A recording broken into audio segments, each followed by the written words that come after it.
दोस्तों, मैं आज एक आपको सच्ची कहानी सुनाने जा रहा हूँ। बात है 1980 की। 1980 में सरोज नाम की एक लड़की थी, जो क्लास 5वीं में पढ़ती थी। उसके बाद क्लास 6वीं में गई और 6वीं क्लास में दूर-दूर के स्टूडेंट पढ़ने के लिए आए। साथ ही साथ उसमें एक बांगुर नाम का लड़का भी पढ़ता था।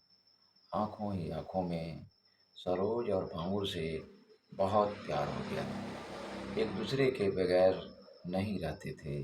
खाने के वक्त, सोने के वक्त, घूमने के वक्त हर समय उनकी निगाहों में बस सरोज थी और सरोज की निगाहों में भांगुर था। एक समय ऐसा आया, मात्र 3 साल बाद, यानी जब 9वीं क्लास में पहुँचे, तब का समय था 1983। 9वीं क्लास के बाद सरोज की शादी हो जाती है और वह ससुराल चली जाती है। लेकिन वहीं भांगुर अपनी पढ़ाई जारी रखता है और आगे की पढ़ाई करने के लिए दूसरे शहर में अपना नाम लिखवा लेता है। समय गुजरते चला जाता है। वह अपने ससुराल में बड़े सुख और शांति से रह रही थी, लेकिन वह ससुराल में रहते हुए भी बांगुर को खूब याद करती थी। मोबाइल का ज़माना नहीं था, पत्र लिखने का आचार विचार ससुराल में नहीं किया जा सकता था, इसलिए बांगुर ने केवल यादों में ही उसको बसा के रखा। लेकिन वह पत्र नहीं लिख पाया, ना ही सरोज पत्र लिख पाई। समय धीरे धीरे लंबा गुजरता रहा। आगे चल कर के बांगुर की भी शादी हो गई।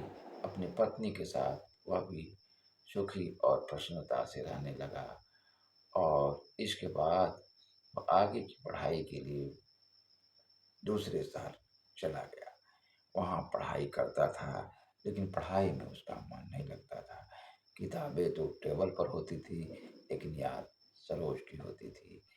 इस तरह से समय गुजरता रहा, लेकिन वह याद से बाहर नहीं रही।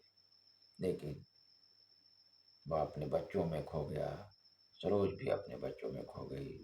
इसके बावजूद भी एक दूसरे के प्रति आकर्षण बना रहा।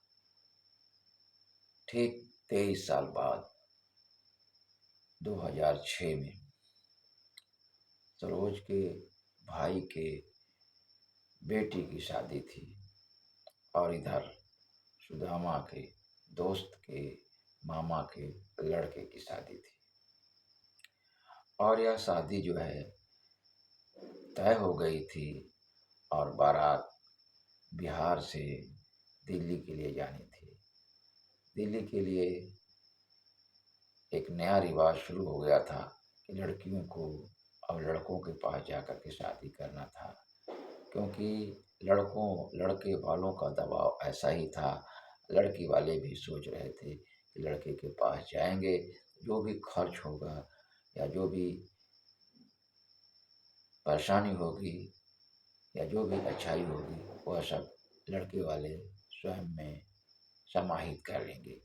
इसलिए जो है यही सोच कर के ये लोग अपनी लड़की के साथ और 100 बारात के साथ लोग जो है बस में बैठ कर के दिल्ली पहुंच गए। मेरे दोस्त बांगुर के दोस्त ने भी उस शादी में बुलाया था और उस शादी में दिल्ली पहुंचा। बांगुर भी, उसे भी बड़ा अच्छा लग रहा था। तब सरोज का भी उम्र काफ़ी हो चुका था, बांगुर का भी उम्र काफ़ी हो चुका था। लेकिन कहते हैं न, याद और तड़प कहीं नहीं जाती।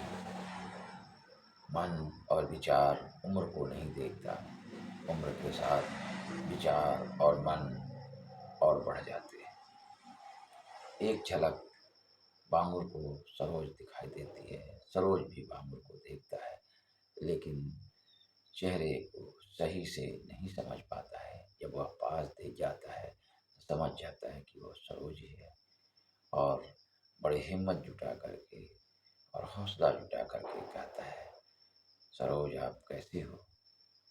उधर से सरोज भी कहती है, भांगुर आप कैसे हो?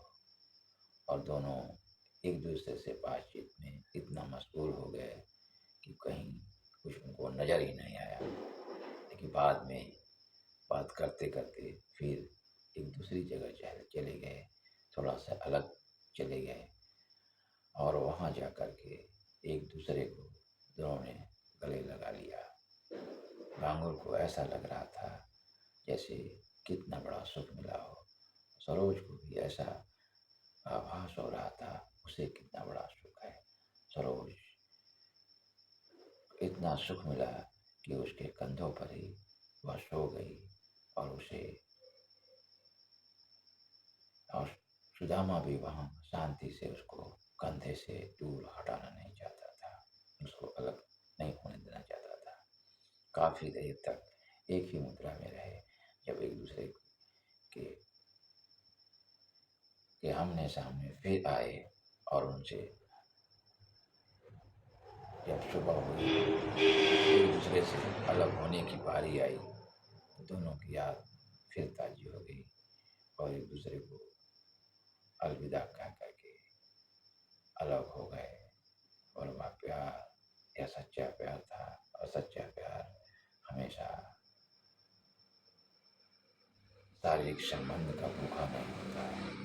वह तो भूखा होता है प्रेम का, विचार का, व्यवहार का। तो विचार, प्रेम और व्यवहार दोनों के मध्य था और दोनों के मध्य आज भी कायम है। यही इसी को कहते हैं सच्चा प्यार, इसी को कहते हैं सच्चा व्यवहार, इसी को कहते हैं सच्चा व्यवहार, विचार। दोस्तों, ये कहानी कैसी लगी आप जरूर बताइएगा और चैनल को सब्सक्राइब कर लीजिए और वीडियो को शेयर करिए। Thank for watching.